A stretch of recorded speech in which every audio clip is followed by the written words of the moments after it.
వాళ్ళు వీళ్ళు, ఆ కుటుంబము ఈ కుటుంబము, ఆ కులము ఈ కులము అని నేను అనడం లేదు.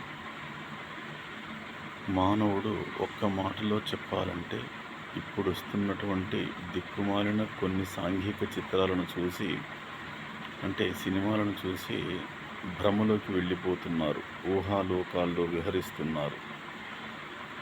అలా ఊహల్లో నుంచి బయటికి రండి. ఊహలు వేరు, నిజ జీవితం వేరు. ఎందుకంటే ఎవరైనా ఒక అబ్బాయి వివాహ సమయానికి వచ్చినాక ఏ తల్లిదండ్రులైనా పెళ్లి చేయాలి అని చెప్పి అమ్మాయిని వెతుకుతుంటారు.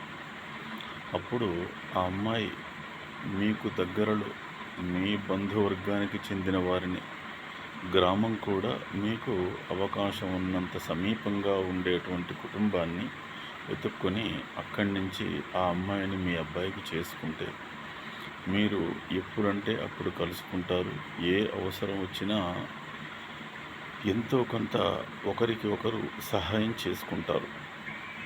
అలాగే అమ్మాయి వాళ్ళు కూడా అబ్బాయి కోసం వెతుకుతున్నప్పుడు ఊహాలోకాల్లో విహరిస్తూ ఎక్కడెక్కడి సంబంధాలు వెతుక్కుంటున్నారు.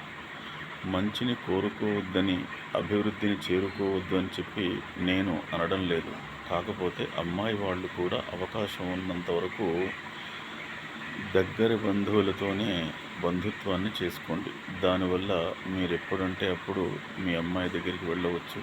మీ అమ్మాయి కుటుంబానికి ఏదైనా అవసరం ఉంటే చేదోడు వాదోడుగా నిలబడి ఒకరికి ఒకరు సహాయం చేసుకోవచ్చు.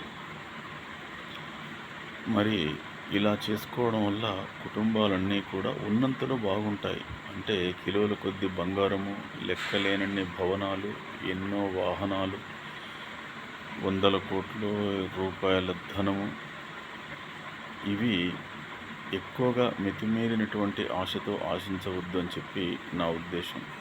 సరే, ప్రతి ఒక్కరు కూడా ఇల్లు ఉండాలనుకుంటారు. ఎంతో కొంత ఆనందం కోసం, అందం కోసం ఆభరణాలు ధరించాలి అనుకుంటారు. సరే, ప్రయాణాలు చేయవలసి వచ్చినప్పుడు సొంత వాహనం ఉంటే బాగుంటుంది అని అనుకుంటారు. నేను దేన్ని కాదనలేదు. కానీ అత్యాశకు వెళ్ళవద్దు.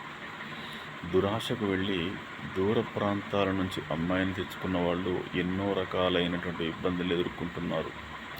మితిమీరినటువంటి ఆశతో దూర ప్రాంతానికి అమ్మాయిని ఇచ్చిన వాళ్ళు కూడా ఎన్నో సమస్యల్ని ఎదుర్కొంటున్నారు. కాబట్టి కుటుంబ వ్యవస్థ బాగుండాలి, కుటుంబ ధర్మం బాగుండాలి, అందరూ ఆనందంగా ఉండాలంటే దగ్గరి బంధువుల్ని వివాహం చేసుకోవాలి.